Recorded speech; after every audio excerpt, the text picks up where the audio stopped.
Pedimos mais uma vez por esse salve com a gente. Senhor Deus, muito obrigado porque estamos aqui juntos mais uma vez. E muito obrigado porque até aqui o Senhor nos acompanhou. O Senhor já estava aqui com a gente agora há pouco, quando cantávamos, te adorávamos. Já estava com a gente antes também, quando nos trouxe de casa para cá. E antes ainda, quando passou a semana com a gente, porque o Senhor é o Deus que nos acompanha intensamente e diariamente. Mas queremos pedir que o Senhor fique ainda mais próximo de nós agora, quando iremos recapitular aquilo que estudamos durante a semana, no nosso guia de estudo. É o que a gente pede e te agradece. Em nome de Jesus. Amém. Amém. O combinado hoje éramos eu e a Ali ajudarmos a recapitular a lição, mas a gente passou uma semana conturbada, que eu fiquei a semana inteira fora de casa. Parece que não recebe discurso. É o Cláudio, né? Então, eu já combinei algumas coisas com ele hoje de manhã pelo WhatsApp já. Então a gente já está meio... Você não recebe substituto, está dentro. Pois é. Enquanto vai abrindo aqui a material que eu trouxe, eu queria só falar uma coisa bem legal. Eu gostei muito da semana passada, da maneira como a coisa se desenrolou, porque a gente aprende assim, né? A gente estava aqui, filho, né? A gente aprende na diferença mesmo. Porque é muito fácil a gente falar assim, eu sei que 2 mais 2 é igual a 4. Aí todos concordam. E qual é a graça disso? A graça é quando alguém chega e fala assim, olha, 2 mais 2 é igual a 5. E aí te faz pensar, por que 5? Por que 4? E te faz revisitar também os seus valores, aquilo que você acreditava. Isso é legal, né? E eles perceberam isso quando o Cláudio levantou uma questão e todo mundo queria quase que entrevistar o Cláudio. Foi bem legal. Quando acabou a programação, a gente foi pro... Teve almoço sábado passado? Não. No fim do programa, né, o pessoal foi para cima do Cláudio e fez quase uma fila, assim, sabe? Cada um queria fazer uma pergunta para o Cláudio, queria mostrar que o Cláudio, do seu ponto de vista, era o certo, ou era o errado, ou era diferente. Isso é ótimo, porque ajuda a gente a reafirmar algumas coisas também. Eu lembro que eu fui criado, como já falei aqui, na igreja cristã às 27 do dia. E todos os meus valores e princípios estavam na minha cabeça muito bem sedimentados. Há um dia bateu lá em casa, esses nossos irmãos que fazem trabalho também nas ruas, os testemunhos de Jeová. E aí falaram assim, olha, nós gostaríamos de conversar com você sobre a Bíblia. E aí eu, na minha inocência juvenil, né, falei, legal, então agora eu vou converter essas 2 pessoas. Esses dois irmãos nossos aí, testemunhos de Jeová. Eu devia ter uns 12, 13 anos de idade, e aí eles entraram lá em casa, viram comigo e começaram.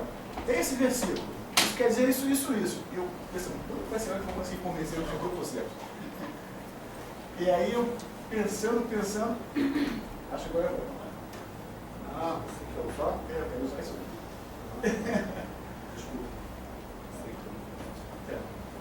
E lá para o segundo estudo eu estava acreditando que Deus não existia, eu estava acreditando que Jesus não era Deus, e um monte de outras questões que eles creem como sendo certas, que no meu entendimento, depois, claro, fui aprendendo, também não era. Por isso, pastor, senão acho que eu tenho alguma coisa aqui. Certo? Na academia.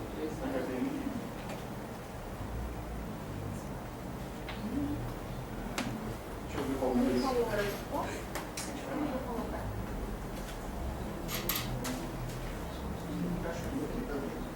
Então faz o seguinte, deixa ele esse aí, eu vou mudar só para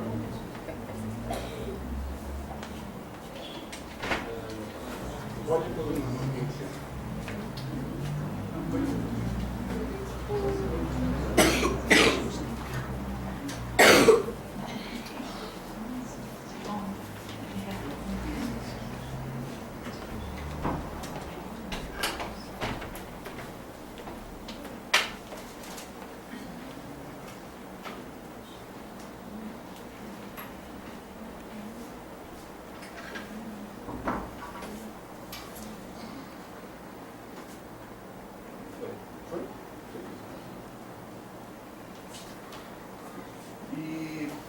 Depois de 2 semanas eu estava ali, poxa, eu acho que realmente Deus não existe, Jesus é Deus e outras questões que eles acreditam.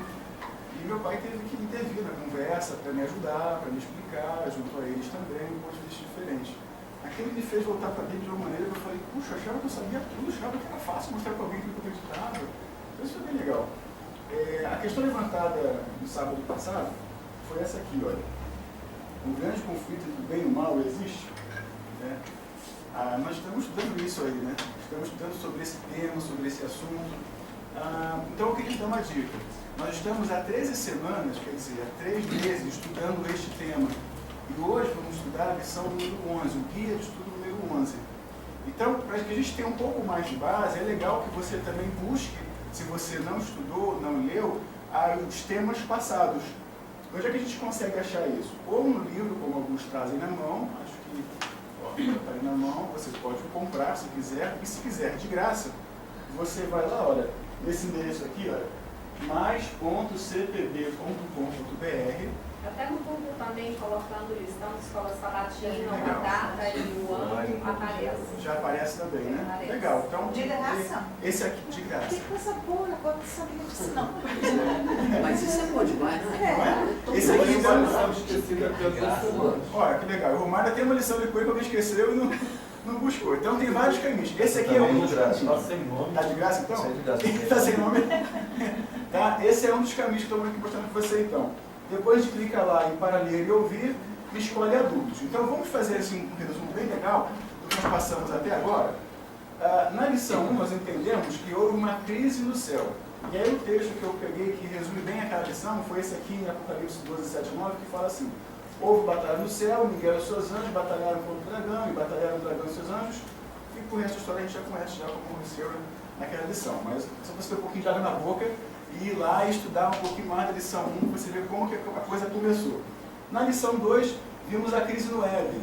E tomou o Senhor Deus o homem, o pôs no jardim do Éden para o lavrar e o guardar. E ordenou o Senhor Deus ao homem: de toda a árvore do jardim você vai comer livremente, mas dessa do conhecimento do bem e do mal não comerás. A gente sabe que depois, como continuando a história, né? O inimigo aparece, oferece para Eva o fruto proibido. Na lição 3, nós estudamos sobre a rebelião global aos patriarcas. Aí começamos a fazer pacote. A segunda-feira sobre o dilúvio, terça-feira sobre Abraão, quarta-feira Jacó e Esaú, quinta-feira José e seus irmãos, e tudo isso relacionado ao conflito existente entre Deus e o diabo. Na lição 4, nós estudamos sobre Débora, Gideão, Sansão, Ruth e Samuel, o conflito e a crise, os juízes. E aí tem um trecho lá que fala: então orou o homem e disse: o meu coração exulta no Senhor, o meu poder está exaltado no Senhor. A minha boca se dilatou sobre meus inimigos, porquanto me alegro na tua salvação. Legal, né? Na lição 5, o conflito continua. Aí lemos sobre Davi e Golias, e Betseba, lemos sobre Neemias, Ezequias, Esther, Neemias. E aí a gente começa a perceber que o conflito, ele deixa de ser como se fosse uma guerra ali, literal, e passa a acontecer na vida das pessoas, percebe? Porque eles são começam a fazer exemplos de pessoas, né? Essa pessoa passou por um grande conflito, por exemplo, Davi, como a gente falou agora há pouco, né? O grande conflito de Davi, que a lição traz pra gente, ele teve vários, né? Mas foi aquela questão quando ele cisma de ter para ele uma mulher que já pertencia a um outro homem, né? Que era Batseba.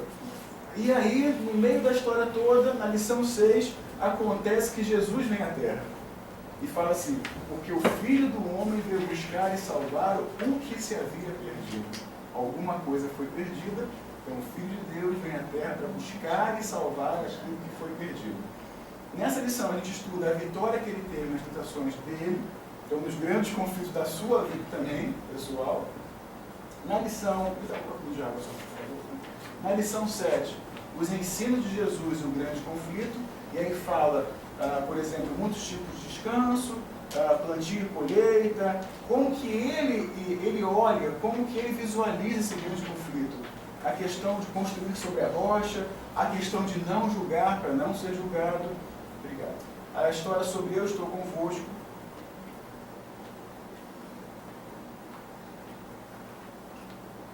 Na lição 8, ainda sobre Jesus, a gente começa a ampliar um pouco mais esse conflito, entende sobre o chamado de Pedro, andando com Jesus, como Jesus dominava a natureza.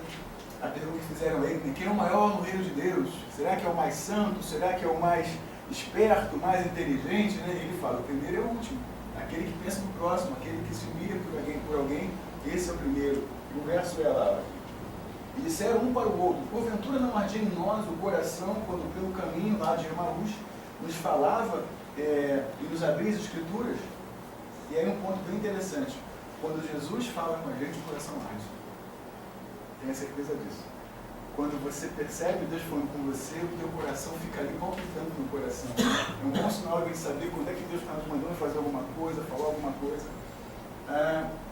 Na lição 9, falamos sobre o grande conflito e a igreja primitiva. Então a gente começa a falar sobre Pedro e João, olha, informados que eram homens sem letras, indoutos, maravilharam-se e reconheceram que eles haviam estado com Jesus. As pessoas começam agora a olhar para quem esteve com Jesus e perceber: você andou com Jesus. E aí a lição começa a mostrar para a gente também, por esse contexto, que quando eu ando com Jesus, as pessoas percebem. E eu preciso agora então ter uma missão. Né? Eu preciso ter uma missão que é levar Jesus também às pessoas. Na lição 10, Paulo e a rebelião. E aí olha o que Paulo fala: e quando isto que é corruptível, meu corpo, se revestir da incorruptibilidade, isto que é mortal, se revestir da imortalidade, então vai se cumprir a palavra que está escrita: tragada foi a morte na vitória. E aí chegamos então à lição de hoje, a lição 11 já. O que Pedro disse sobre o grande conflito? E o verso que nós trouxemos para cá hoje, que é o texto principal da lição, ele fala, né, 1 Pedro 2,9: mas vós sois, vocês, geração eleita, sacerdócio real, nação santa, povo adquirido, para que anuncie as virtudes daquele que vos chamou das trevas para a sua maravilhosa luz. Nós somos filhos e filhas de um rei. Nós somos filhos e filhas de um Deus poderoso e maravilhoso. Nós somos filhos e filhas de um Deus que, como disse anteriormente, nos buscou e nos salvou. Lendo um pouquinho mais um trecho adiante, fala também aqui, olha: vós que em outros tempos não eram povo, mas agora são povo de Deus, que não tinham alcançado a misericórdia, mas agora alcançaram a misericórdia. Amados, peço a vocês, como peregrinos e forasteiros, que vos abstenham das concupiscências carnais, que combatem contra a alma. E aí a gente começa então a lição dessa semana. E eu queria te fazer uma pergunta muito direta e muito prática. O que mais te chamou a atenção na lição dessa semana sobre Pedro? O ensinamento de como a gente deve enfrentar as adversidades. Opa, legal. Como que a gente deve enfrentar as adversidades? É metendo a cara, eu vou conseguir, eu vou lá e tal? É assim que a gente enfrenta a adversidade? Como é que a gente enfrenta a adversidade? Coração. Quem falou estudo? Ele também foi sábio, né?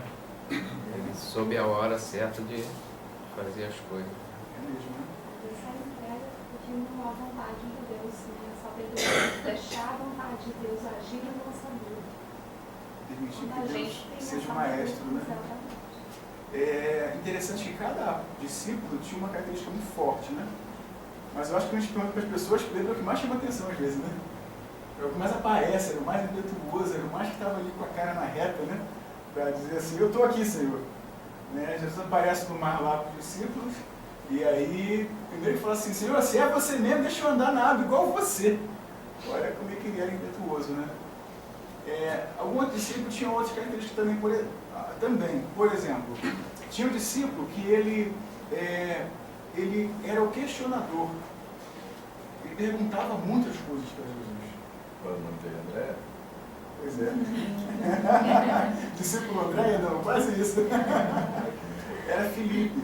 Você vai reparar, por exemplo, que lá quando ele foi multiplicar os pães, alguém falou assim: olha, aqui tem 5 pães e 2 peixinhos. Ele falou assim: mas Jesus, o que é isso para essa multidão inteira? Não dá.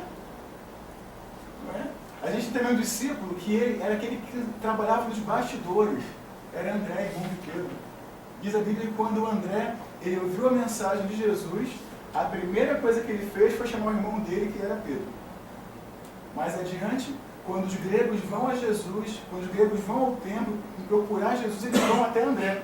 E André ele faz essa conexão entre os gregos e Jesus. André era o discípulo que ele conectava pessoas com Jesus, mas não aparecia na frente.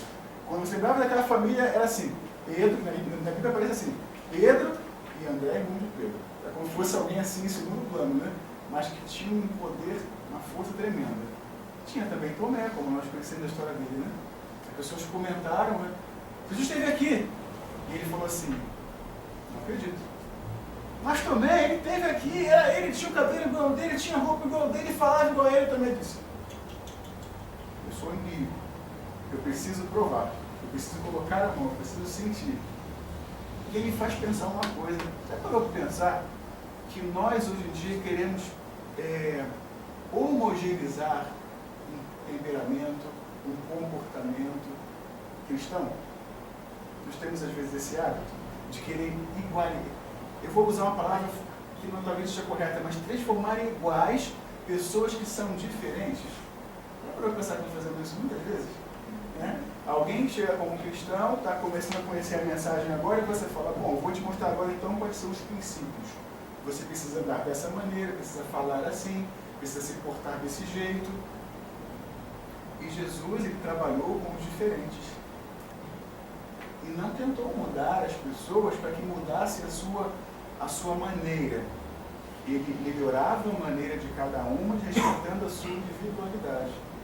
Legal, né? E aí Pedro, o que mais nos chama a atenção, porque Pedro era impetuoso. Legal, foi bom você ter falado isso. O que mais? Qual outro ponto relevante para você nessa lição que a gente não poderia terminar sem falar isso? Pressão do grupo. Pressão do grupo. Você consegue ter uma vida sem ser influenciado por alguém ou alguma coisa? Às vezes a gente pensa assim que a pressão do grupo é uma coisa assim, muito arrebatadora, algo assim bem mal, que todo mundo vê, que todo mundo está nítido, alguma coisa bem nítida. Às vezes a pressão do grupo é uma coisa tão simples, uma coisinha que todo mundo, o grupo todo faz e você sabe que na Bíblia é errado, aí você vai, todo mundo está fazendo, eu vou fazer uma coisa assim discreta. Às vezes, as coisas começam com as coisas tão simples, que às vezes todo mundo faz, então vamos fazer também. Aí começa com essas coisinhas assim, aí até chegar a um nível grande. O pecado também é assim. Às vezes a gente acha que pressão de grupo é coisa de adolescente, né? Não, porque para essa idade, todo mundo normalmente joga a culpa do que se refere à pressão de grupo para adolescente. Começa a usar droga por causa do grupo, começa a beber por causa do grupo e tudo mais. Mas em que contextos também será que a gente sofre pressão de grupo como adulto? A sociedade impõe essa pressão, né? Em Hoje, que momento, hoje, né? A sociedade te impõe. No vestir, no falar, às vezes no gesto. Entendeu? Acredito que seja uma psicólogos chamam de espelhamento. Por exemplo, você vai, uma limitação aqui não é discriminar de forma alguma, mas é só questão de exemplo. Você vai dentro de uma favela, por exemplo, você vê que as pessoas elas se comportam bem parecidas. Você vai no hospital, o médico não tem cara de médico, a pessoa não tem cara de professor. Já pararam para analisar isso? Eles têm cara de professor, esse cara é professor. Você sabe quando o cara é pedreiro? Só assim, cara, eu entrevisto muitas pessoas e falo assim, você é da Assembleia, né? Não, mas só sabe. Por causa do espelhamento, entendeu? Então eu acho que a pressão que sofremos é meio espelhamento mesmo. A gente, de tanto conviver, a gente se torna igual. Agora, toda pressão é negativa? Nem sempre. Ao contrário, a gente está aqui hoje para ser influenciado uns pelos outros também positivamente. Não quer falar? Eu acho que a primeira influência que a gente sofre, e ela é muito forte, muito importante, eu digo por mim, é dos nossos pais. Os pais têm uma responsabilidade muito grande. Porque eu sempre, pelo menos eu sempre me espelhei nos meus pais para fazer as coisas. Eu sempre fazia as coisas pensando, será que meus pais ficariam felizes me vendo fazer isso? Eles me criaram assim, foi isso que eles me ensinaram, esses valores que eles me passaram. Eu sempre botava na balança na hora de fazer. Tive amigos que consumiram droga, tenho amigos que consomem álcool, tenho, fazem outras tantas coisas que a gente sabe que faz mal, mas eu acho que isso vem muito dos valores que estão lá na base. Eu acho que depois que você tem esses valores bem profundos em você, por mais que você tenha pessoas te influenciando, eu acho que você você tem uma autoestima tão bem enraizada, embasada no que você teve quando criança, que você não tem uma questão de eu tenho que fazer para ser aceito. Porque geralmente é isso, as pessoas fazem, não porque acha que, muitas vezes não acha que é legal, mas ela quer ser aceita no grupo, aceita numa sociedade. Então, se ela tem autoestima um pouco mais baixa, esses valores não estão tão profundos ali, a pessoa acaba realmente sendo levada para ser aceita, para se sentir parte de alguma coisa. Mesmo que lá na frente descubra, caramba, não era tão legal assim. Por exemplo que damos, né? Por exemplo que damos. A minha filha me mandou um e-mail ontem, estava nos Estados Unidos, enorme do e-mail. E ela disse assim, 2 trechos, vou assim, tirar só 2 trechos aqui, ela disse assim, obrigado por sempre terem me ensinado a cuidar do meu dinheiro e planejar as coisas. Obrigado por sempre ter me ensinado a me dar valor. Só assim consegui alguém que ela está com um namorado que ela está, que respeita muito ela, que me valorize e me respeite. Então assim, é isso que você falou, o exemplo, as coisas que a gente fala, tem muito peso, muito valor, né, para os filhos, principalmente para os filhos, mas também para as pessoas que estão à nossa volta, né? E através do nosso testemunho, através do nosso falar, do nosso agir, do nosso pensar, a gente influencia positivamente também as pessoas. Esse é um ponto que eu acho legal destacar, porque nós diariamente somos influenciados e influenciamos. Impressionante. Assim, seja por palavras, seja por ações.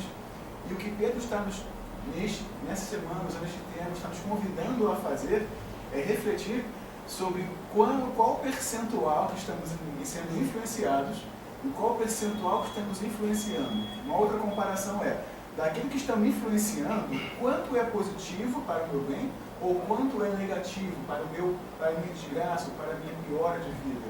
É interessante que Pedro ele fala com alguém que já viveu dos dois lados, né?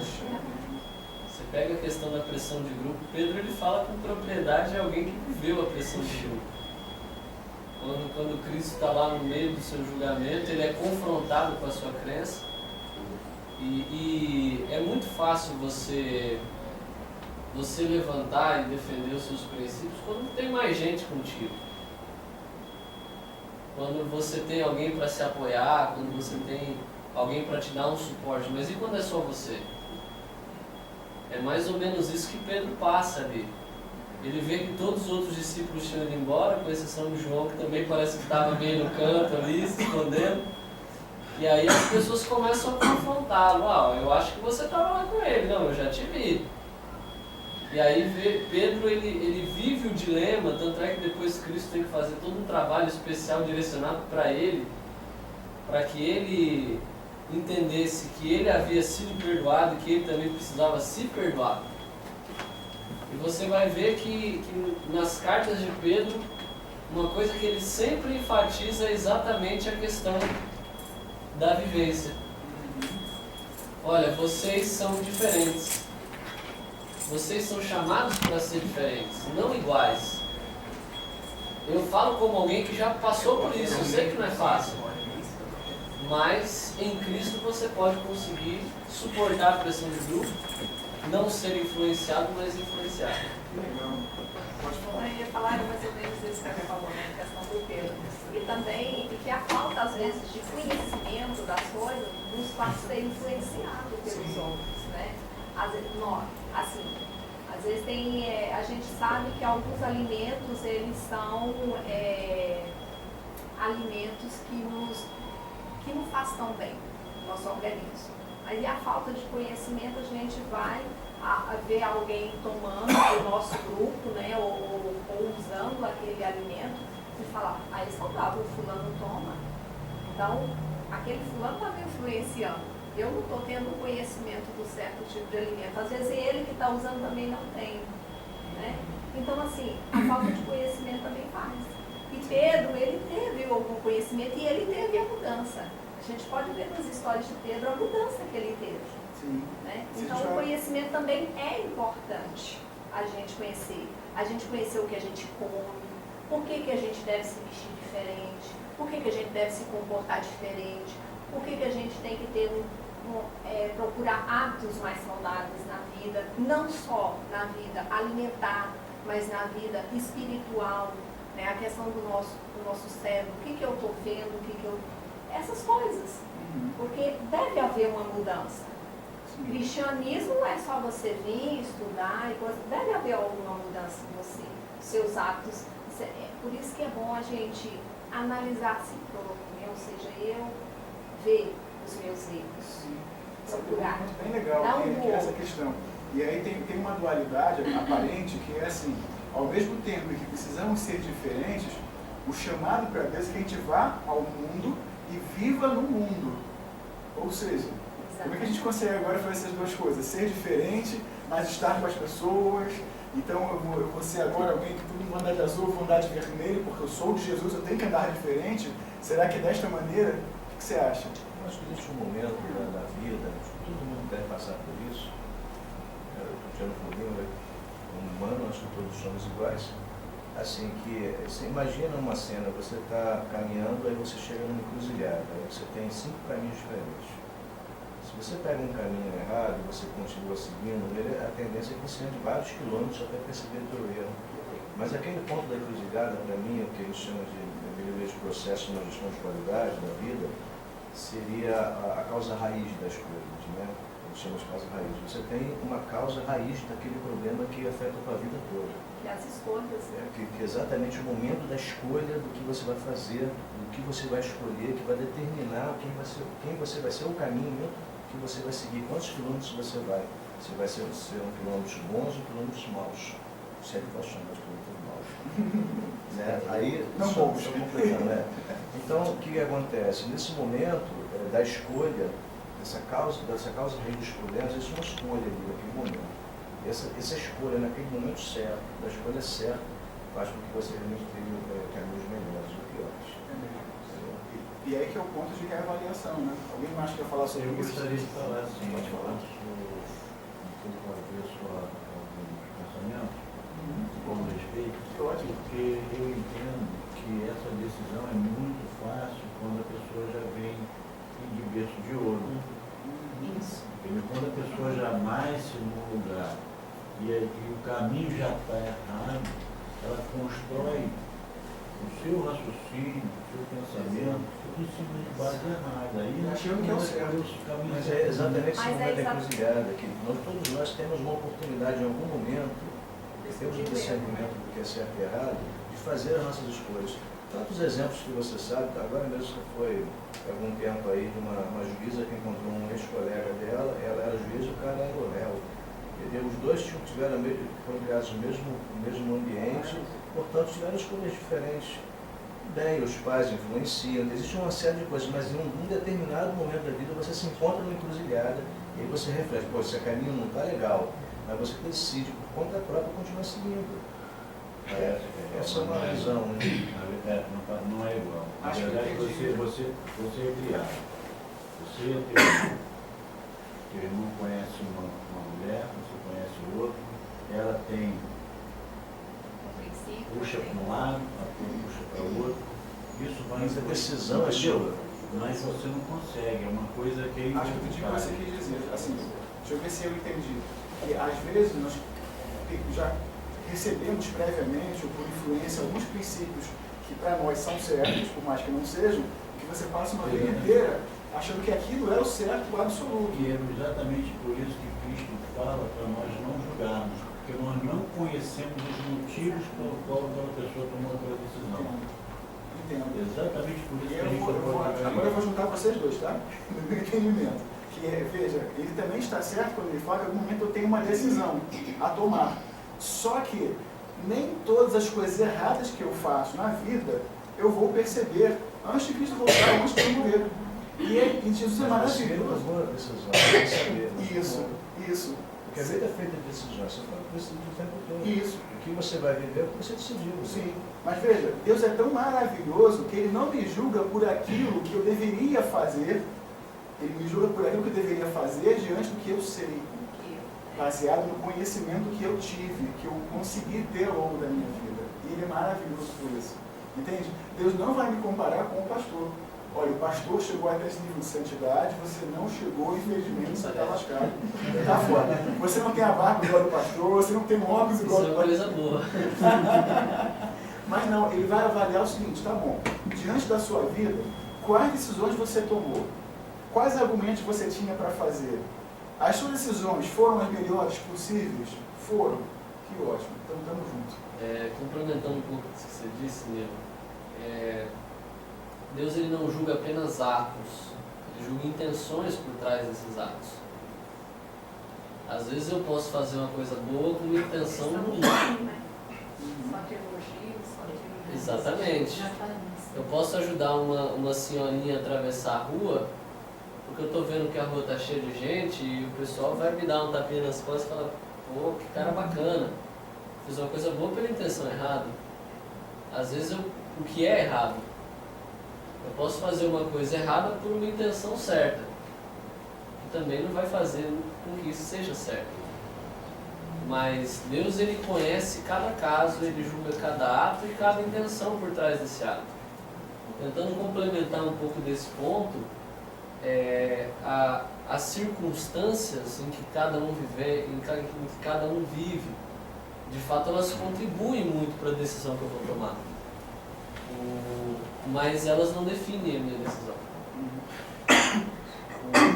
O ambiente que eu vivi, a base familiar que eu tive, a estrutura relacional pela qual eu vivo ou já vivi, ele vai sim ser uma coisa que vai influenciar demais, mas ele não vai definir. E você tem inúmeros episódios na Bíblia que mostram isso muito claro. Pessoas que tiveram o melhor ambiente e tomaram as piores decisões. Pessoas que tiveram o pior ambiente e tomaram melhores decisões. Pegando dentro desse contexto, você tem aí dos 12 apóstolos um que mostra isso claramente. Judas ele tem o mesmo convívio que os outros têm, mas ele escolhe diferente. Pedro também escolhe parecido a princípio, mas ele cai em si. Enquanto Judas pensa, no meu caso ele é sem solução. Pedro ele olha para Cristo e ali naquele olhar ele vê graça, ele vê perdão e ele pensa assim, olha, agora o negócio está começando de novo. E é isso que eu acho fantástico no Evangelho. Tentando resumir isso numa frase aí de um compositor brasileiro, diz que para quem sabe olhar para trás, nenhuma rua é sem saída, né? Pedro percebeu isso.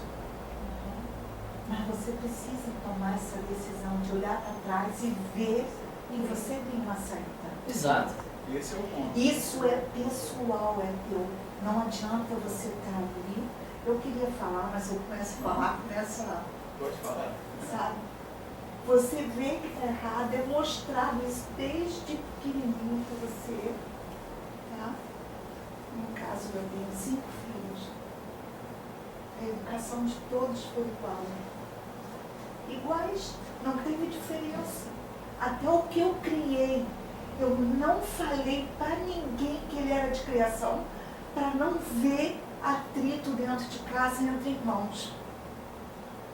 E quando os meus filhos adultos ficaram sabendo que ele era de criação, virou para mim e disse, eu não sei como você conseguiu isso. Guardar até hoje esse segredo contigo. Mas foi o único que saiu fora. E com toda a educação igual. Sim, porque nós temos escolhas, como ele falou aqui. Uma coisa, dá licença, uma coisa que eu não entendia, isso que a Vera acabou de falar, no caso, 5 filhos biológicos, mesmo pai e mesmo mãe. Por que você cria igual, tudo igual? E um se desvia. Aí eu li, e já conversei isso com uma psicóloga, que existe uma coisa, uma diferença entre o caráter, personalidade e a índole. Tem que ser diferente. E eu não entendia bem essas diferenças, né? Então, o caráter, as coisas que você vai convivendo na sociedade, que você vai vendo, vai formando. A personalidade é o que você convive mais dentro da sua família. E a índole é o que é na hora da concepção, quando o óvulo é fecundado com o espermatozoide. O que está acontecendo nesse momento? O casal, os dois estão bem? Os dois estão brigados? Estão fazendo o que fazer? O que está acontecendo na vida de cada um? E a índole vem dali, do ato da concepção, que ninguém sabe. Eu não sei como é que eu estava, como meu marido estava, o que estava acontecendo, se tinha droga envolvida, se tinha cigarro, se tinha álcool, como eles estavam, se tem alguma patologia aí, os dois passando. Aí foi clareando mais minha cabeça, porque eu não entendia como uma mãe e um pai cria os filhos da mesma maneira e um se desvia.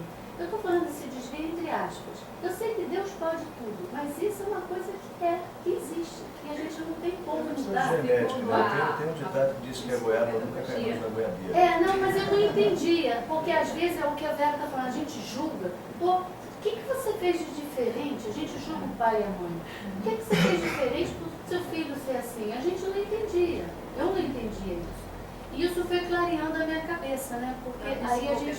Na psicopedagogia, a gente estuda muito sobre essa questão de como criar os filhos, questão assim, de educação. Até a gente como professor, né, como psicopedagogo, então a gente entende, a partir daí, quando a gente começa a ler, a gente entende que cada ser humano é diferente um do outro.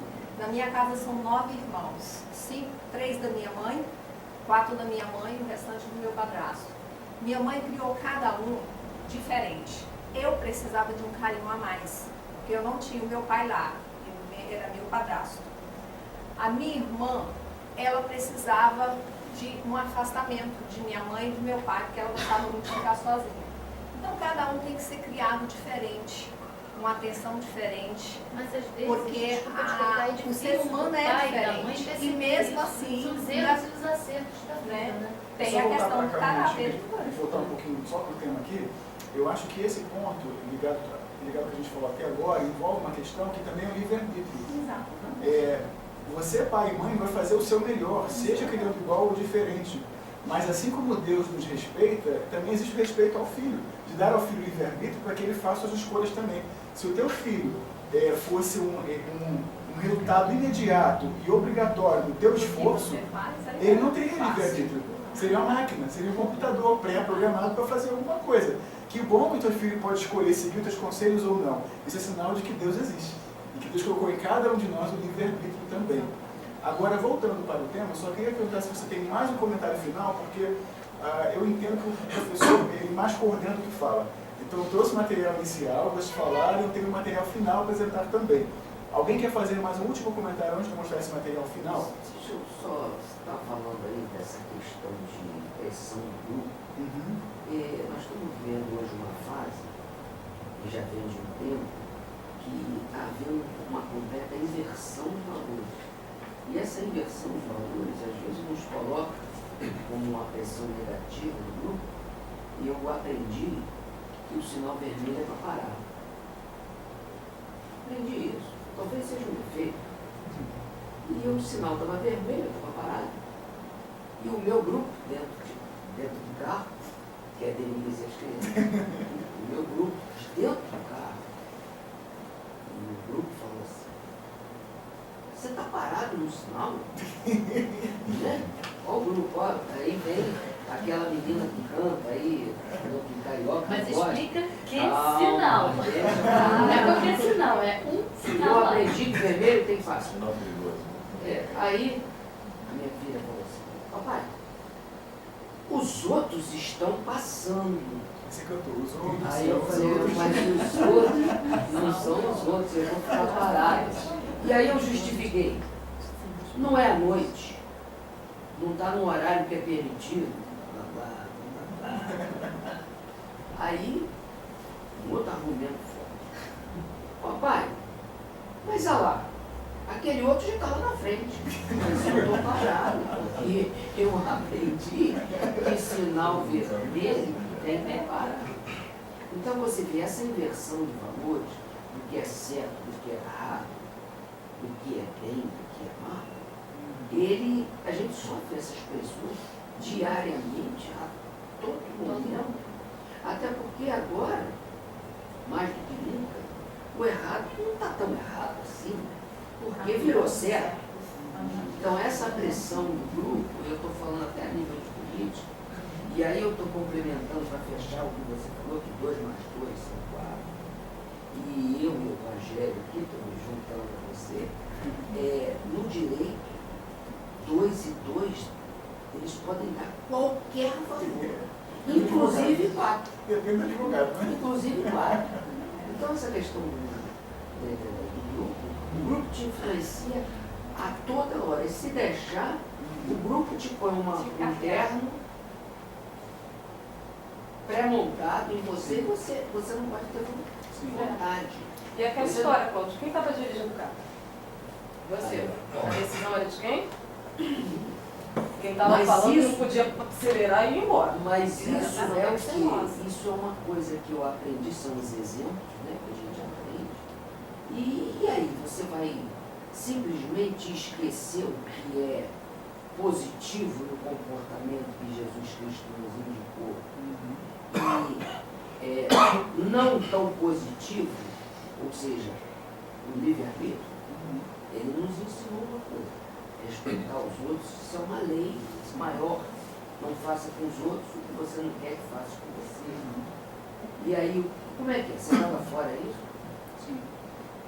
Eu vou agora, então, com esse material final que eu trouxe, para a gente acabar às 10h30, conforme planejado. Eu sei que foi curto hoje mesmo, né? Mas quer falar? Que eu trouxe um pouquinho, pessoal. Cada vez pelo que eu estou aprendendo, aquilo que tudo foi dito.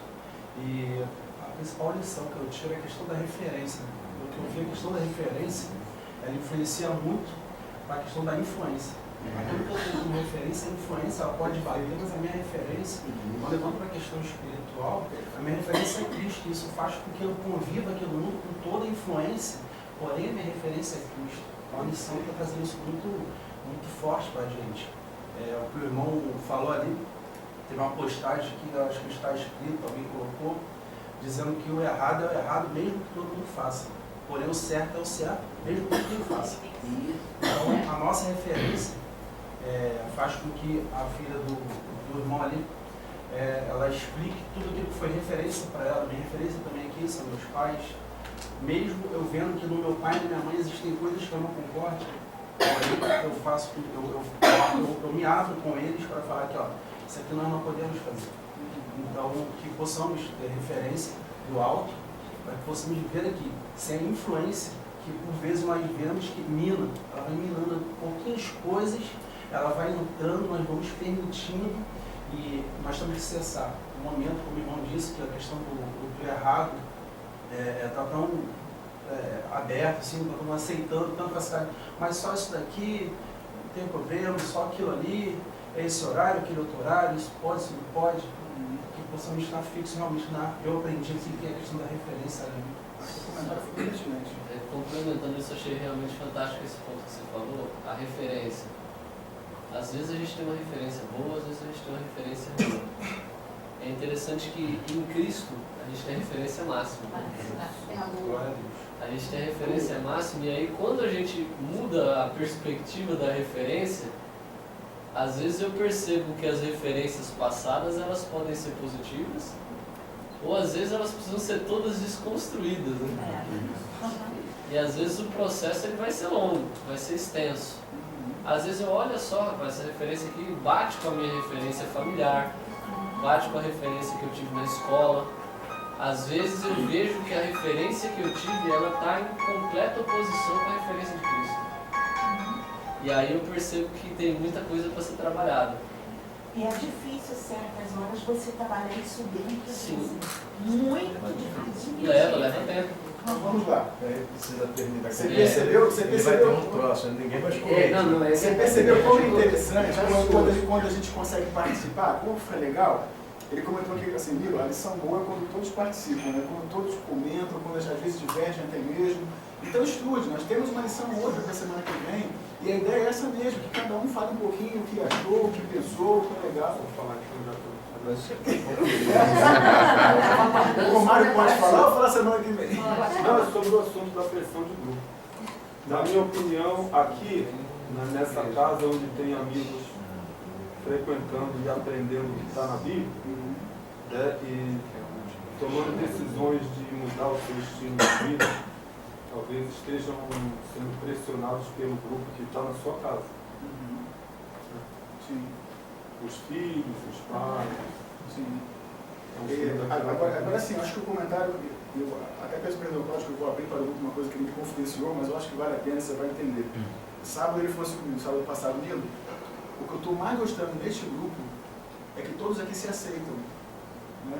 Todos aqui têm voz, todos aqui podem falar. E a gente não pode perder isso, porque esse é o objetivo de Deus mesmo. Que cada um fale o que pensa, fale o que acha legal, e a gente troca aqui experiência mesmo, com influência, mas sem pressão. Unidade na diversidade, né? Perfeito.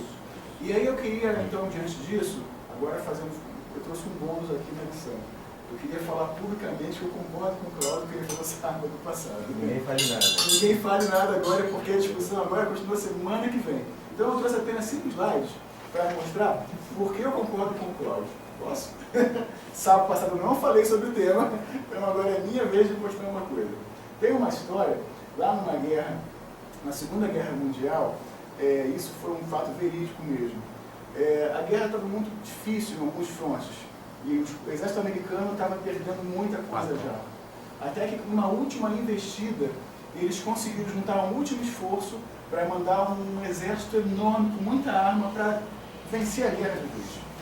E essa mensagem foi enviada a cada comandante de cada fronte de batalha, dizendo o seguinte: amanhã será o dia D, o dia da vitória. Você já deve ter ouvido esse termo, dia D, que vem da Na Normandia. Isso, na isso Normandia. Aí. Um dos exércitos ouviu aquilo e eles fizeram questão de ficar prontos para o dia seguinte, para que ali a vitória acontecesse. Eu queria fazer uma pergunta a você e eu vou responder para que não demore muito, tá? Já estourei meu tempo. Naquele dia anterior à vitória, a batalha já estava vencida. De um ponto de vista teórico, a batalha já estava vencida. Porque eles sabiam que estrategicamente já estava vencida. Estrategicamente, eles já sabiam. Eles já sabiam. Positivamente. Eles já tinham dado, já fundamentados. Certo. Já tinham dado. Levantar a cabeça, esperar fundo e falei, a vitória já é certa amanhã. Do ponto de vista prático, a batalha estava vencida? Não ainda. Não ainda. Porque a guerra estava ali ainda. E a discussão nossa, na semana passada, girou em torno disso. Alguns diziam, a batalha já está vencida, não tem mal nenhum. Outros diziam, não, o mal existe, a batalha não está vencida. E aí eu fiquei me perguntando a semana inteira, a batalha do grande conflito já foi vencida? E é de um ponto de vista teórico, a gente pode falar, já, porque Cristo vai voltar. Quando que essa batalha vai ser definida de vez por todas? Quando Jesus voltar.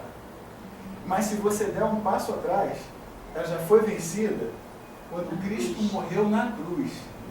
Mas se você der um passo atrás mais ainda, diz um texto bíblico que fala o seguinte, lá em Efésios 1, 3 a 6. Deus nos escolheu antes da criação do mundo e nos adotou antes de nós existirmos. Quando é que você adota alguém? Quando aquele alguém não tem mais um pai, não tem mais uma mãe. Antes de criar o mundo, Jesus sabia, Deus sabia que nós pecaríamos. E ali ele nos escolheu e falou o seguinte, tá bom, eles vão errar, mas ainda assim eu vou os salvar. Ou seja, se você der um passo atrás, no grande conflito, a guerra foi vencida antes de começar. E eu queria te fazer uma pergunta. A batalha do grande conflito foi vencida? Já? E não ainda. Ainda não. Eu acho que por nós ainda não foi vencida. Porque é uma batalha dia a dia, né? Esse que é um ponto interessante. Porque do ponto de vista individual, de Deus, nossa batalha ele já ainda fez tudo o que tinha que ser feito e garantiu a vitória. Mas a batalha ainda não terminou. Porque, como diz Paulo, esse verso de Deus, não vou ler, mas é um verso muito conhecido, Paulo diz assim, o bem que eu quero fazer eu não faço, o mal que eu não quero esse faço. E aí Paulo começa a mostrar essa dualidade entre o que eu queria e o que eu não sou, e Paulo nos mostra uma coisa muito importante, que a batalha já foi vencida por Jesus. E desse ponto de vista, não existe mais mal, porque o mal já foi vencido. Mas espera aí, eu preciso agora passar para o lado do exército vencedor. E como que eu faço isso? É outro verso que Paulo fala. Assim que, se alguém está em Cristo, nova criatura é. As coisas velhas passaram, eis que tudo se fez novo. E eu quero afirmar claramente aqui, eu concordo com o Cláudio. Porque se eu estou em Cristo, eu sou nova criatura, nenhum mal vai chegar na minha vida. Nenhum mal vai acontecer comigo. Eu posso crer piamente no fundo do meu coração que isso é verdade. Mas eu também concordo com todos vocês, quando vocês disseram, não, o mal existe, sabe por quê? E esse é o último slide. A batalha passou do grande conflito universal para dentro de nós. E esta batalha acontece, como dissemos hoje aqui, a cada decisão que eu tomo. Quando eu decido furar um sinal, quando eu decido ficar no sinal, quando eu decido ser bom com quem eu não conheço. Eu vou contar para terminar então, se quiser tocar violão já, uma experiência pessoal que eu passei há 2 sábados atrás. Eu estava pregando, não sei se foi 2 ou 3 sábados, lá em Vitória. Eu preguei na igreja, terminei um sermão falando sobre caridade, cristianismo, falando sobre a importância de sermos bons para as pessoas. E acabou o sermão, apertei a mão dos irmãos, e aí eu fui lá para fora da igreja já, em direção ao carro, mas tinha uma irmã, amiga nossa, Alice, lá da igreja de Quintino, que ela queria muito conversar comigo, morrendo de fome já, impaciente ali, com as pessoas conversando. E quando eu dei um passo para a direção ao carro, aí um homem desconhecido, um cara assim, de mendigo, me parou na rua. E falou assim, eu queria falar com você, você tem um minutinho? Aí eu respondi para ele, um minutinho eu tenho, não tenho dinheiro. E ele falou assim, com uma cara de tristeza, mas eu não queria dinheiro, eu queria que você orasse pelo meu filho. Aí eu fiquei sem graça. Eu falei, não, peraí, vamos orar pelo seu filho. Ele falou, não, agora eu não quero mais. Aí eu, não, me fala o nome do seu filho pelo menos. É Lucas. E ele foi embora. Sabe? Eu tinha acabado de pregar para uma igreja, falando da importância de ser bom. Mas eu não fui bom naquela hora. Naquele momento, o mal passou a existir na minha vida. Entende? E isso acontece com cada um de nós a cada segundo. O segredo, e o Cláudio repetiu isso cada segundo do sábado passado, é o seguinte. Ele deu a dica para a gente, da pegadinha que ele nos fez. O Senhor é o meu pastor, e nada me faltará. Quando o Senhor é o meu pastor, nada me falta. Mas muitas vezes, como ovelha, eu posso escolher largar a mão do pastor. E quando isso acontece, tudo me falta. Então eu queria falar publicamente, eu amo o Claudio como meu irmão, e amo a cada um de vocês. E todos nós estamos certos quando estivermos perto de Jesus. Amém? Estuda a lição. Sabe que vem o próximo tema, vamos discutir bastante também aqui. O próximo tema é o 12. Já demos a dica toda aqui no começo. Pega a lição impressa no site, no YouTube. Fiquem à vontade. Vamos discutir mais.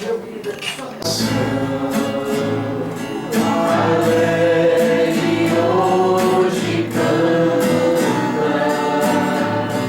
ao ele entrar, que as dores cessarão.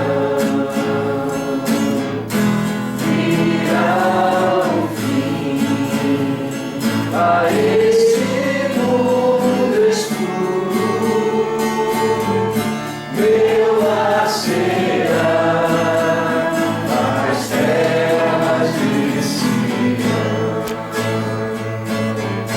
Mas até então eu seguirei cantando.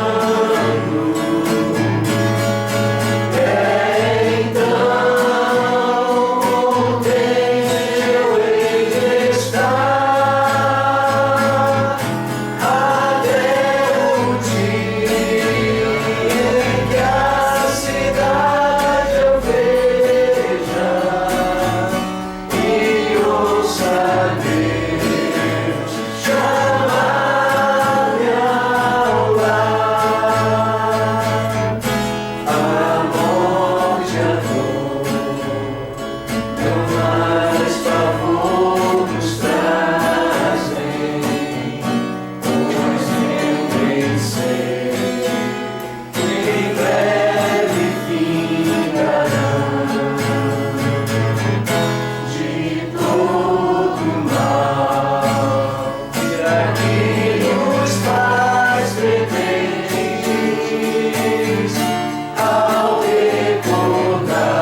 eu sei.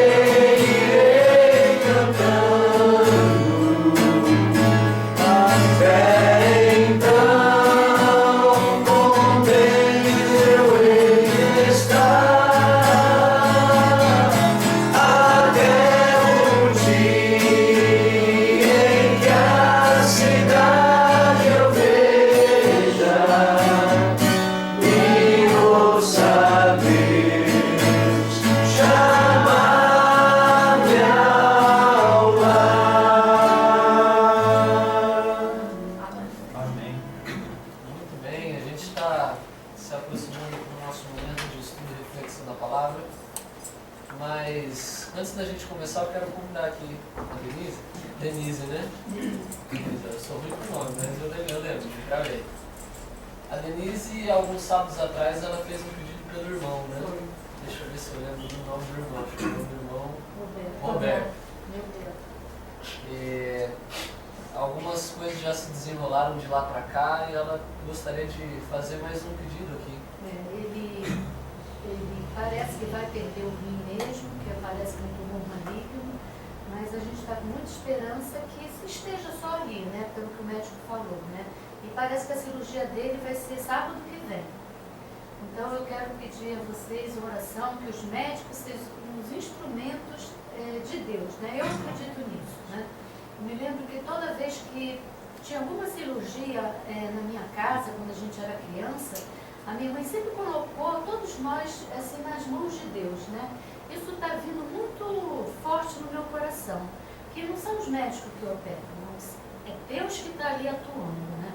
Então que tudo possa sair como assim a gente espera, né?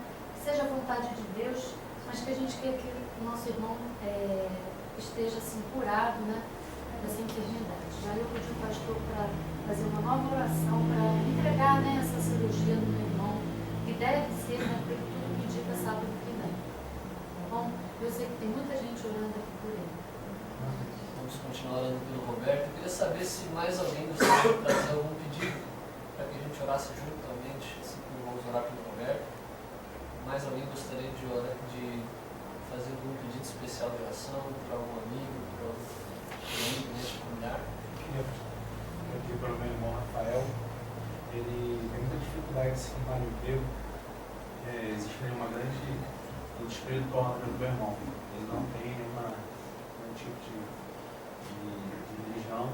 Ele ligou essa semana, eu estava em viagem pedindo vídeos evangélicos para ele poder assistir no caminho até o serviço. Estou muito feliz por isso.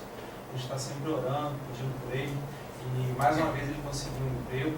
Ele trabalha como motorista de ônibus e ele está com problema de inchaço nas pernas. Então ele está naquele período de 3 meses. Quando dá 3 meses acontece alguma coisa muito grave com ele perde o emprego. Então novamente, dando 3 meses, apareceu esse problema, ele não consegue nem andar direito. Um médico fala uma coisa, fala outra. Ele não tem nenhum tipo de assistência médica, então fica mais difícil na recuperação dele. Mas eu já estou em oração e peço a ajuda dos irmãos para que possamos formar essa grande oração junto com o pedido da irmã, possamos ter êxito em Cristo. Muito bem, pastor. Vou fazer um pedido para Maria do Carmo Coelho Fernandes, pastor. Como? O nome dela é Maria do Carmo Coelho Fernandes, pastor. Aquela moça que você pediu na quinta-feira, né? Muito bem, é uma cliente sua, né? É uma cliente, ela é esposa de um pastor. E ela está passando por quimioterapia. Vamos orar por ela também, pela Maria, pelo Roberto, pelo Rafael, né? Vou pedir para você, em atitude de reverência, então, fechar os seus olhos. Oremos. Pai querido, estamos aqui reunidos entre amigos, na presença do nosso maior e melhor amigo, que é Cristo. Amém. Pedindo que o Senhor continue conosco, mas antes de estudarmos a Tua Palavra, Senhor, queremos entregar essas 3 pessoas que foram mencionadas aqui. O Senhor conhece a situação do Roberto, sabe o dilema e as lutas que ele tem enfrentado, os anseios do seu coração, mas trazemos ele até o Teu trono de graça nesse momento, para que a Sua paz conforte o coração dele, o acalme, o tranquilize, dando a ele a certeza de que o médico dos médicos está ao seu lado. Amém.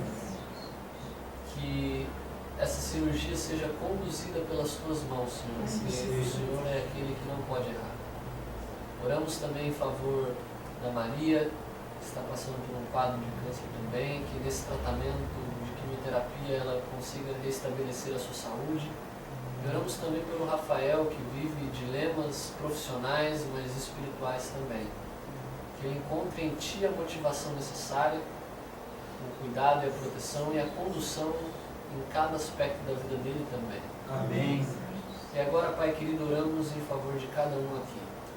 que o seu Santo Espírito, que inspirou a escrita desse livro, ilumine nossa mente também, para entendermos a tua boa, perfeita e agradável vontade nesta manhã. É o que te pedimos no nome de Jesus. Amém. Amém. Bom, gente, eu quero começar mencionando um velho dito popular, né, que diz que se conselho fosse bom não se dava, se vendia, né? Não sei se vocês concordam com essa máxima, mas é fato que se isso fosse colocado em prática, muita gente ia estar rico, né? Tem gente que parece que tem um dom natural para as pessoas irem pedir conselho, né? Às vezes a pessoa nunca viu na vida, mas aceita um conselho. E se existe um conselho que, se de fato os conselhos fossem pagos, o cara que inventou esse conselho estaria milionário, talvez até bilionário. Porque talvez esse seja um dos maiores e mais dados conselhos até hoje. E eu imagino que em algum momento da sua vida você deve ter ouvido esse conselho também. Já esteve em um momento de uma grande decisão sem saber o que fazer? Aquele dilema, aquela circunstância que você precisa tomar uma decisão, você não sabe o caminho que você toma. E aí sempre vem alguém e te dá um conselho que é quase um clichê. Deixa eu ver se você adivinha qual é esse conselho. Esse é um bom conselho, mas não é esse. Na dúvida não faça, né? Esse é um conselho bem sábio, por sinal. Mas ainda não é esse. Tem um conselho que às vezes as pessoas dão até mais do que esse. Siga o seu instinto. Siga o seu coração. Siga o seu instinto. Alguém já falou isso pra você? Você seguiu o conselho? Às vezes sim, às vezes não. Parece ser um bom conselho, o que vocês acham? Há situações em que a razão e o coração entram em conflito. Parece ser um conselho poeticamente fantástico, né? Ah, siga o seu coração. Poxa vida, que coisa bacana, né? Que coisa profunda. Quer dizer que na hora H ali, então, eu vou saber o que eu tenho que fazer e eu vou seguir aquele caminho. Mas deixa eu te dizer uma coisa, e se eu te dissesse que esse é o pior conselho que alguém pode te dar? Você concordaria? O coração é enganoso. Olha só, você mencionou o texto que eu vou pedir para você abrir na Bíblia agora aí. Todo mundo tem Bíblia? Senão a gente tem algumas aqui.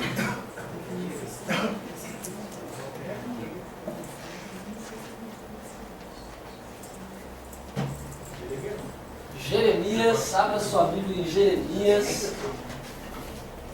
Jeremias capítulo 17. Você vai passar aí Salmos, Provérbios, vai passar o livro de Isaías, que é um grande livro também. Página 518. Página 518, Jeremias capítulo 17. Nós temos aqui o contra-argumento bíblico desse conselho, que é o pior conselho que alguém pode te dar.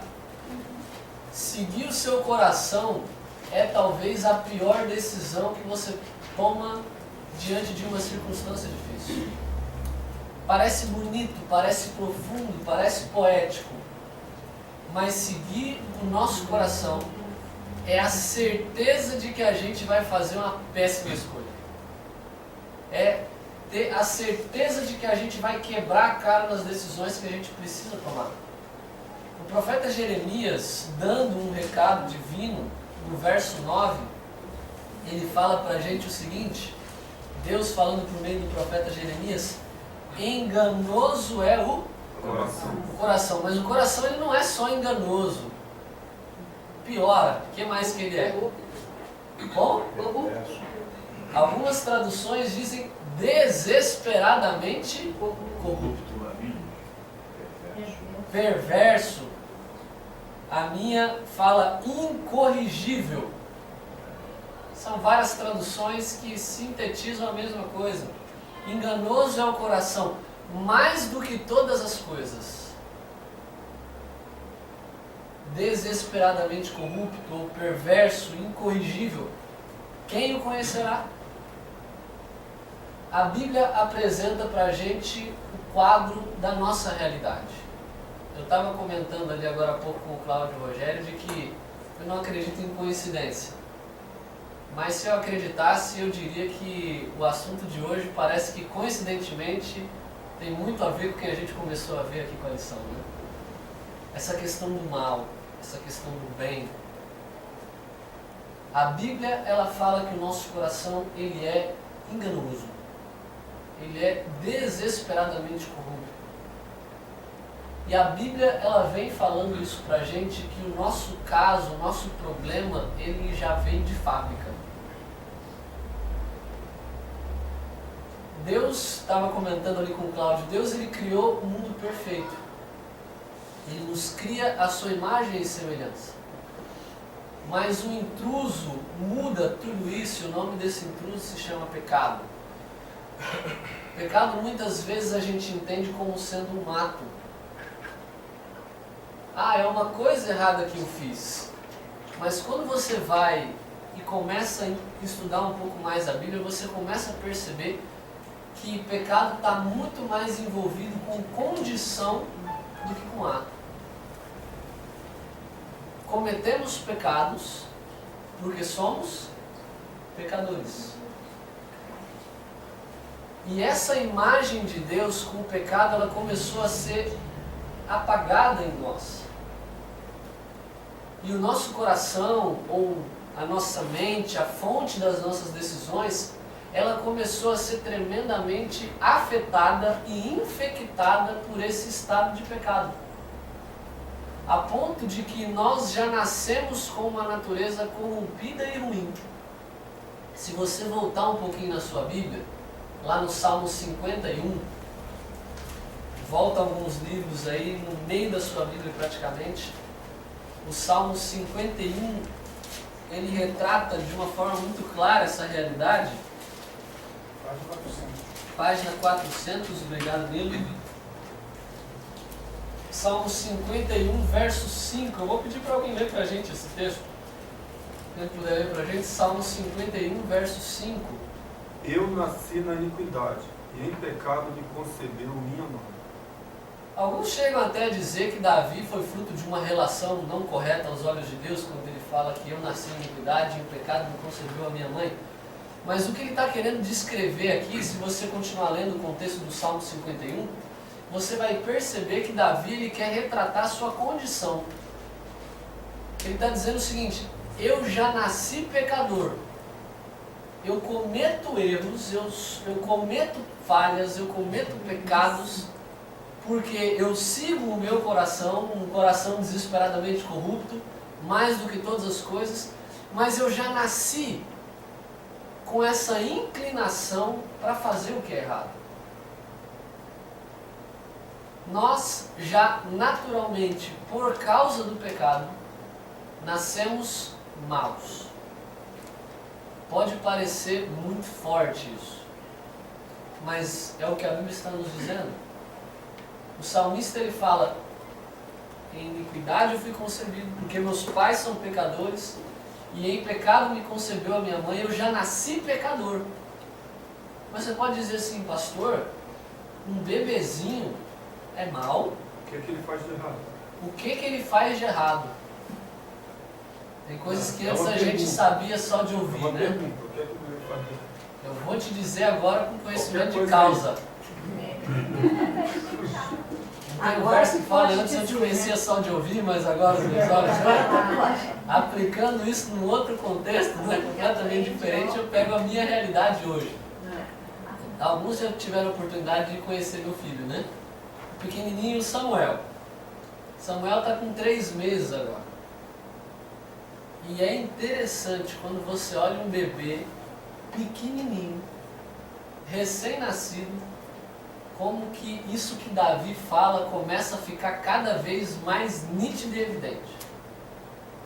Quem já passou pela paternidade entende isso um pouco mais claro. Você começa a perceber que a criança, desde pequenininho, ele já começa a querer colocar a vontade dele acima de todas as outras. Que aquela tendência egoísta está lá desde cedo. Ele não aprendeu isso com ninguém. O desejo dele é ter a sua vontade saciada. E a gente já começou a perceber que com 3 meses de idade, meu filho já faz birra. Quem ensinou? Olha aí, que bizarro. Causa e consequência. Uma criança de 3 meses já finge que está chorando. Grita, se esguela, se olha pro olho, não tem uma lágrima. Ele já começa a perceber que, opa, quer dizer então que se eu falar um pouco mais alto, se eu gritar, a chance de eu ter atenção, ela é grande. Você começa a perceber que se você tira um objeto que ele está gostando, ele reclama. Eu percebi também muito cedo que meu filho ele vai ter um vício desde pequeno com televisão. A gente não quer deixar ele ficar vendo muito cedo, mas já percebemos que quando a cabecinha dele encontra a TV, ele fica vidrado. E aí eu já fiz, eu gostei da palavra, do empírico, né? Falei, eu vou fazer uma análise sociológica aqui agora. E teve um dia que ele estava meio reclamando e tudo mais. A gente sempre, quando está na sala e está assistindo alguma coisa, a gente bota ele virado de costas, né? Para não assistir. E ele estava reclamando e tudo mais, eu peguei ele e de repente ele estava quase que chorando, eu virei. Foi virar ele para a televisão e ele parou.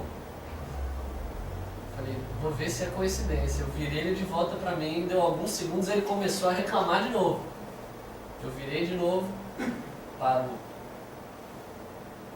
O ser humano é mau desde a sua meninice, já diz o profeta também. A natureza começa a falar mais alto. Dizem que a diferença entre um gato e um tigre é só uma questão de tamanho. A criança, desde pequeno, ele tenta e ele começa a perceber que pela força ele não te vence. Ele tenta segurar, ele vê que pela força não vai, ele vai tentar dar um pontapé, o outro espernear, e aí ele chora para ver se pelo choro ele consegue. Por quê? Nós temos uma natureza ruim. Temos uma tendência para gostar e fazer aquilo que é errado. Temos o gene da rebelião em nós. Eu me lembro quando, alguns anos atrás, a gente estava numa sala em família e eu tinha uma prima com 2 anos na época. Que no meio da conversa ela pegou um objeto que estava na mesa, aí até a princípio, inocentemente, pegou aquele objeto e tacou. Quando ela tacou o objeto, o pai dela já fez um sinal de repreensão para ela. Ela foi, pegou o objeto, botou no lugar, e aí eu fiz uma outra análise sociológica, né? Eu fiquei observando, porque eu vi que ela ficou com os olhos vidrados no pai. Ela foi se encaminhando para a mesa de novo, pegou o objeto e ficou olhando para ver qual seria a reação do pai. O pai só ficou olhando para ver também onde que ela ia chegar. Ela foi, tacou de novo, quando o pai ameaçou fazer, ela já catou e botou de novo e parou. O desafio, a rebeldia, o egoísmo, são coisas que estão presentes na nossa natureza desde que a gente é pequenininho. E isso vai contribuindo para que a gente seja quem nós somos hoje. A Bíblia ela vem apresentando um quadro do ser humano e talvez esse seja um dos grandes diferenciais do cristianismo para várias outras religiões. Muitos lugares você vai ver as pessoas dizendo que o ser humano ele é bom. Ele só precisa despertar o bem dentro dele. Que a natureza do ser humano, ela é positiva, ela é boa. A Bíblia, ela descarta isso tremendamente. Ela fala pra gente o seguinte: nós somos maus, corruptos. O nosso desejo, ele é enganoso. Nós já nascemos com uma índole para fazer o que é errado. Nós já nascemos com uma tendência para gostar do que não presta. O apóstolo Paulo ele fala que o homem natural ele não gosta das coisas de Deus. Ele não entende as coisas de Deus. Ele não pratica as coisas de Deus. nós temos uma índole para gostar do que é ruim. Por isso que você vê muito mais gente fora da igreja do que nela. É um reflexo de uma natureza onde a imagem do Criador vai sendo apagada cada vez mais e mais. Você vê o apóstolo Paulo, e ele escreve ainda num contexto que gera muita discussão. Se você pegar a sua Bíblia, por exemplo, em Romanos capítulo 7, até esse texto foi apresentado para a gente aqui. Romanos capítulo 7, lá no Novo Testamento, a partir do verso 128. Página 128, Romanos capítulo 7, a partir do verso 14, você vê o apóstolo Paulo fazendo um contraste muito claro entre a vontade de Deus e a sua vontade própria, onde ele fala o seguinte: olha só, bem sabemos que a lei é espiritual, mas eu sou o quê? Carnal. Muitos discutem se Paulo está falando de alguém que vive uma vida antes ou depois da sua conversão. Possivelmente Paulo está descrevendo a vida de um já convertido. E ele fala o seguinte: eu sou carnal, vendido como escravo ao pecado, pois o que faço não entendo, pois o que eu quero, isso não faço, mas o que aborreço, isso faço. Se faço o que não quero, consinto com a lei que é boa, de maneira que agora já não sou eu que faço isso, mas o pecado que habita em mim. Eu sei que em mim, isso é, na minha carne, não habita bem algum. Com efeito, o querer está em mim, mas não o consigo realizar o bem. Não consigo realizar o bem. Pois não faço o bem que quero, mas o mal que não quero, esse eu faço. E ora, se eu faço o que já não quero, já não o faço eu, mas o pecado que habita em mim. Acho então essa lei em mim, que quando quero fazer o bem, o mal está comigo. Pois segundo o homem interior, tenho prazer na lei de Deus. Mas vejo nos meus membros outra lei, que batalha contra a lei do meu entendimento e me prende debaixo da lei do pecado que está nos meus membros. Miserável homem que sou, quem me livrará do corpo dessa morte? Você conseguiu em algum momento se identificar com o apóstolo Paulo? Eu já me identifiquei inúmeras vezes. Sabe aquele momento que você faz uma coisa errada e você pensa assim: eu não posso fazer isso de novo, eu não vou fazer isso de novo. No outro dia você vai e faz igual, para não dizer pior. O apóstolo Paulo, ele fala a razão. Ele mostra que existe um parâmetro na nossa mente. A lei de Deus, ela está cravada no nosso coração, mas a gente tem uma luta de naturezas. Eu às vezes até quero fazer o bem, mas eu não consigo. Porque o pecado fala muito forte. E Paulo usa uma linguagem que ele fala: miserável homem que sou, quem me livrará do corpo dessa morte? Alguns comentaristas escrevem que Paulo aqui está descrevendo uma das condenações mais cruéis que os romanos colocavam sobre seus criminosos. Em muitos casos as pessoas amarravam um cadáver numa pessoa, num condenado, e aquele cadáver ia entrando num estado de putrefação e entrando em contato com a pele da pessoa viva. Então a sentença da pessoa era carregar aquele defunto e automaticamente ele ia sendo consumido por ele. Aquele era o corpo dessa morte, né? Os vermes que estavam na carne do corpo morto começam agora a entrar em contato com a carne do vivo. E é o que Paulo está dizendo: ele fala, eu carrego um defunto em mim. É a minha natureza pecaminosa. E essa natureza está me consumindo. E Paulo, ele vem mostrando exatamente a situação que nós, como seres humanos, muitas vezes nos encontramos. Vivemos um dilema, porque nós não fazemos por nós mesmos nada de bom. Mas pastor, de vez em quando eu faço coisa boa. Eu sou um bom marido, Muitas vezes tem muita gente boa aí, pastor, que não conhece Jesus. Como é que você vai me dizer agora? A pessoa às vezes não tem Deus, às vezes ela nem acredita em Deus, mas ela faz coisa boa.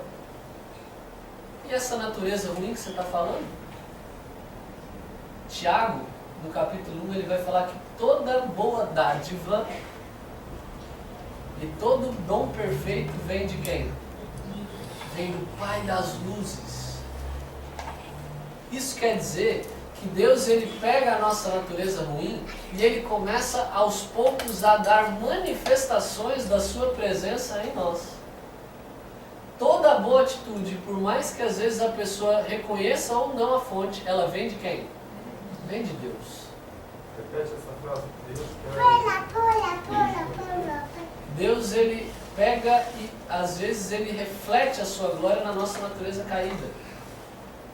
Ou seja, quando ele faz uma coisa boa, todo ato positivo, toda ação positiva, toda coisa boa que eu faço não vem de mim mesmo. É um reflexo, é um respingar de Deus na minha vida. Toda boa ideia, tudo aquilo que eu faço para ajudar alguém, reconhecendo eu ou não, é um reflexo de Deus tentando agir em minha natureza. Tudo o que eu faço de bom não vem de mim mesmo, mas é uma tentativa de Deus tentar restaurar e reconstruir a imagem dele em mim. E quando eu me encontro nesse dilema, percebendo que o meu coração é enganoso, quando eu percebo que ele é desesperadamente corrupto, ele só deseja o que é ruim, e eu percebo que assim como Paulo, muitas vezes eu tento fazer o que é bom, e aí a gente vê como é que a gente não consegue ser salvo pelas nossas próprias obras, né? Porque a gente sempre vai estar em dívida com nós mesmos. Se eu pudesse me salvar por mim mesmo, se é que isso fosse possível, eu estaria mostrando que eu consigo resolver o problema da minha natureza por mim mesmo. Mas quando eu tento fazer isso, eu percebo que quanto mais eu tento, mais eu falho. E aí eu chego à conclusão de que eu preciso que alguém interfira. O mesmo profeta Jeremias, ele fala o seguinte: olha, pode o leopardo mudar as suas manchas,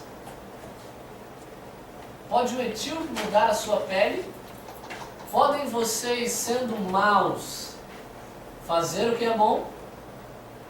A pergunta é essa, e a resposta é não e sim.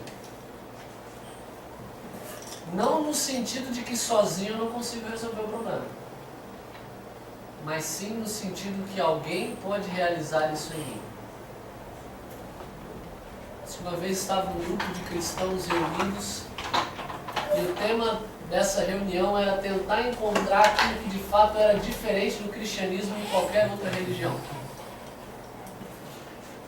Ajudar o próximo, isso aí todas praticamente vão ensinar. Viver uma vida de obediência, todas vão me ensinar isso também. A gente precisa encontrar um conceito que é exclusivo do cristianismo. Até que alguém levantou e disse o seguinte: isso é fácil, é graça. O que é a graça? É o reconhecimento de que por mim mesmo eu não consigo resolver o problema. De que por mim mesmo eu só desejo o que é ruim, eu só faço o que não presta, eu só vou me afundando cada vez mais e mais. Eu preciso da interferência de alguém. E esse alguém, essa referência, precisa ser uma referência melhor do que eu. E quando eu espelho essa referência em alguém humano, eu percebo que ele é tão fraco, tão ruim, tão pecador, tão desesperado de auxílio como eu sou também. Então eu preciso buscar como alguém mau a fonte de todo bem. Só que tem um problema. Porque se eu sou mau e não quero bem, para que eu queira isso, eu tenho que primeiramente abrir oportunidade para que o bem haja em mim. nós só podemos ir a Deus porque um dia Ele vai ao nosso encontro. Toda boa dádiva e todo dom perfeito provém do Pai das luzes. É Deus quem mostra para nós que a nossa natureza está nos levando para a perdição. É Deus quem mostra para nós que o certo é certo, mesmo que o errado seja difundido como verdade. É Deus que mostra para nós que o caminho pelo qual nós estamos seguindo não é o melhor. E é Ele quem bota em nosso entendimento a necessidade de auxílio. Mas aí eu começo a pensar, se o meu coração é desesperadamente corrupto, é enganoso, como é que eu faço? O mesmo Davi dá pra gente a resposta. Lá no Salmo 51 também, volta lá.